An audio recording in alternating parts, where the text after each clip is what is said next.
안녕하세요. 일공입니다. 오늘은 사이토 히토리의 1% 부자의 법칙 책의 내용을 두 번째로 들려드립니다. 운이 좋아지려면 저는 아주 행복합니다. 힘들지 않기 때문이지요. 그래서 내일을 걱정하지 않습니다. 물론 염려되는 일이 생길 때도 있습니다. 하지만 걱정거리가 있어도 괜찮습니다. 그럴 수밖에 없는 건 제가 아주 운이 좋기 때문입니다. 운이 좋으니까 곤란한 일에 빠지지 않을 자신이 있습니다. 제 학력은 중학교 졸업이 전부입니다. 학교 성적도 좋지 않았지요. 제 주변에는 머리 좋은 사람이나 최선을 다해 노력하는 사람, 재능이 풍부한 사람이 많았습니다. 하지만 지금 저는 그들을 제치고 수천억의 재산을 가진 부자가 되었습니다. 이건 운이 좋으니까 생기는 기적입니다. 아무리 공부를 잘하고 재능이 뛰어나도 운 좋은 사람을 이길 수는 없습니다. 가장 중요한 건 생각입니다. 운이 좋으니까 이런 기적이 일어났구나, 이러한 생각을 가져야 합니다.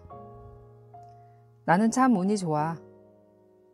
이렇게 마음을 먹으면 운이 저절로 찾아오기 때문에 어지간한 목표는 쉽게 달성할 수 있습니다. 다른 예도 있습니다. 거리를 걷다가 벽돌이 떨어져 발끝에 맞았다고 가정해 봅시다. 나는 왜 이렇게 운이 없지? 이런 식으로 생각하면 안 됩니다. 난 참 운이 좋아. 만약 머리에 맞았더라면 큰일 났을 텐데. 이렇게 생각하는 게 정답입니다. 이렇게 마음먹을 줄 아는 사람은 앞으로 운이 점점 좋아지겠지요. 운의 파동. 어느 날 제 친구가 보석으로 만든 아주 값비싼 염주를 잃어버렸습니다. 그런데도 제 친구는 이렇게 생각했습니다. 나한테 올 애군을 막아주느라 그 염주가 없어진 거겠지. 난 정말 운이 좋아. 그리고 얼마 후 아주 일이 잘 풀려서 큰 성공을 거두었습니다. 저도 비슷한 경험을 했습니다. 중학교를 졸업한 뒤 트럭 운전사의 조수로 일할 때였습니다. 몹시 추운 날 무거운 짐을 옮기는데 비가 내렸습니다. 비에 쫄딱 젖어 감기에 걸린 데다 허리까지 몹시 아팠습니다. 생전 처음 겪는 고통에 힘들어하다가 문득 깨달았습니다. 그래, 이렇게 괴로운 경험을 했으니 앞으로는 무서운 일이 더는 없을 거야. 난 참 운이 좋아. 그날을 경계로 저에게는 운 좋은 일만 일어나기 시작했습니다.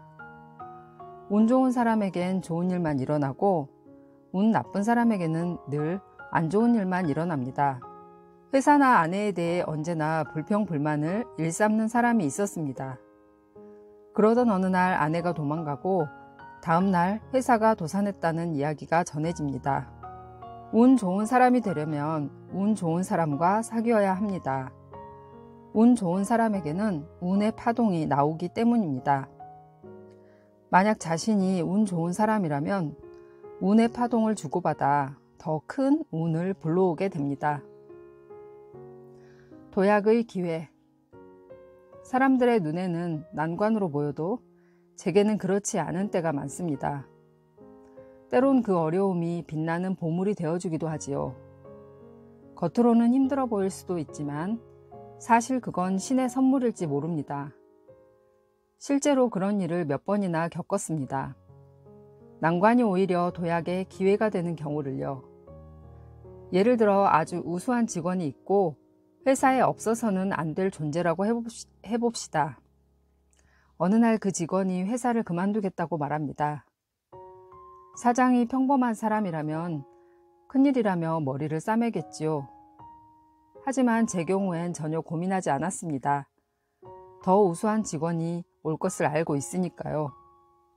능력 있는 직원이 회사를 떠나도 반드시 다른 인재가 찾아옵니다. 그걸 어떻게 알지? 왜 그렇게 단언하는지 모르겠네? 누군가는 이렇게 말할지도 모릅니다. 하지만 걱정할 필요가 없습니다. 지금까지 그래왔던 것처럼 앞으로도 우수한 인재가 계속 찾아올 테니까요. 영혼의 수준이 한 단계 올라갈 때 겉으론 힘들게 보여도 사실은 고난이 아닌 일은 신이 내린 선물과 같다고 앞서 이야기했습니다. 이에 관해 좀 더 설명이 필요할지도 모르겠네요. 원래부터 인간에게 힘든 일은 일어나지 않는 법입니다. 힘든 일은 일어나지 않는다. 힘든 것처럼 보일지라도 사실은 전혀 그렇지 않다. 이 사실을 깨닫는 자체가 바로 신의 선물입니다. 이 선물을 받은 사람은 예외 없이 영혼의 수준이 올라갑니다. 그리고 행복의 길을 향해 나아가지요. 영혼의 단계는 사람마다 다릅니다. 일어나는 문제도 나와 다른 사람이 서로 다르지요. 기억해야 할 건 내게 생긴 문제는 영혼의 성장을 위해 신이 내린 선물이라는 것입니다. 제 경우엔 세무서 직원들이 그렇습니다. 신의 선물을 배달해주는 이들이니 언제나 기쁘게 맞이합니다. 사람이라면 모두들 각자의 문제를 안고 살아갑니다. 그러니 이런 생각은 할 필요가 없습니다. 왜 내게만 이렇게 고통스러운 일이 일어날까? 한번 생각해 봅시다. 지금 마주한 문제가 당신을 정말로 괴롭히고 있는지 곰곰이 한번 따져봐야 합니다. 신은 결코 당신을 힘들게 하지 않습니다. 그런데도 괴롭다면 신이 이렇게 말하는 것입니다. 지금 선택한 방법이 잘못되었구나. 중요한 것은 신의 목소리를 알아차릴 수 있는가 하는 것입니다. 이렇게 힘든 일 따위는 절대 일어나지 않음을 알게 되었을 때야말로 영혼의 수준이 한 단계 올라가 행복에 가까워지는 시간입니다. 오늘도 행복한 하루 되세요.